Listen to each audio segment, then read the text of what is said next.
Hello everyone, मिठो किचनमा तपाईहरुलाई स्वागत छ। यो भिडियोमा मैले तपाईहरुको लागि कुकरमा बनाउने मटन करीको मिठो रेसिपी तपाईहरुको लागि लिएर आएकी छु। सुरु गरौँ। फर्स्टमा हामी तेल राख्छौं कुकरमा। र अब हामी ल्वाङ, सुकमेल, दालचिनी अनि त्यसपछि तेजपत्ता, मरिचलाई फुराउँछौं। यसरी फुराइसकेपछि एकछिन चलाउनु होला यसलाई। र अब हामी प्याजलाई एड गर्छौं र प्याजलाई गोल्डन कलरको हुने गरेर सम्म फ्राई गर्नुपर्दछ।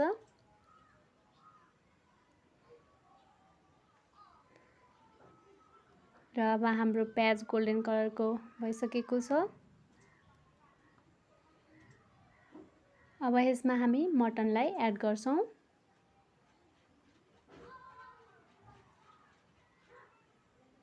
र मटनलाई एड गरिसकेपछि यसरी नै राम्रोसँग चलाउनु होला।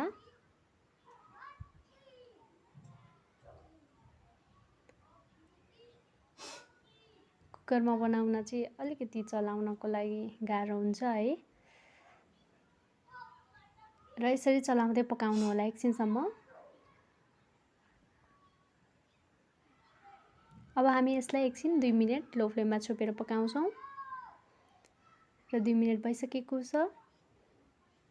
र यसबाट चाहिँ पानी आउँछ, त्यही भएर हामीले 2 मिनेट जति लो फ्लेममा पकायौं।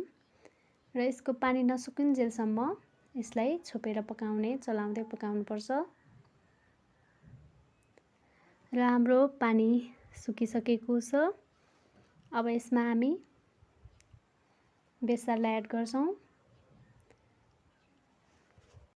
र जिराको धुलो, खुर्सानीको धुलो र पिसेर राखेको मसला। यसमा चाहिँ जिरा, अदुवा, लसुन, खुर्सानी पिसेर राखेको थियो मैले र त्यो पनि एड गरे र नुन एड गरे र थोरै स्पाइसी मसलालाई पनि एड गरे।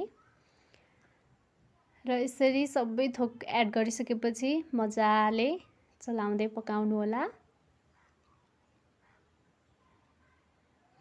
एकछिनसम्म चलाउँदै पकाउनु होला। यसरी नै।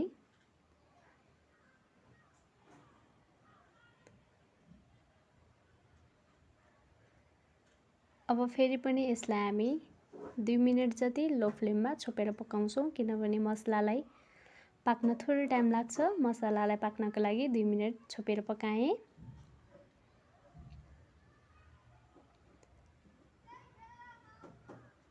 हेर्नुहोस् त, हाम्रो मसला सबै मजाले पाकिसकेको छ।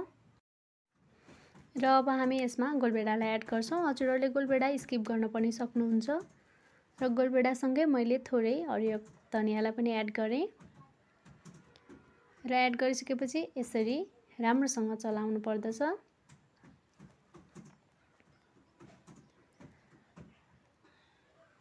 र अब गोलभेडा पाक्नको लागि मैले थोरै पानी एड गरेँ।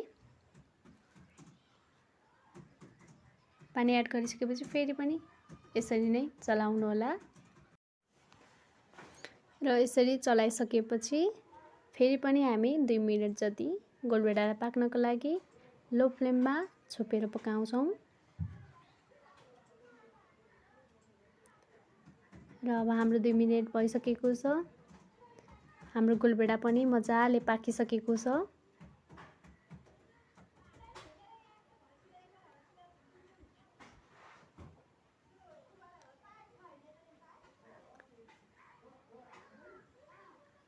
र हाम्रो मटन करीको वास्ता एकदम मिठो आइरहेको छ। हेर्न सक्नुहुन्छ हजुरहरूले, मजाले पाक्दैछ हाम्रो मटन करी।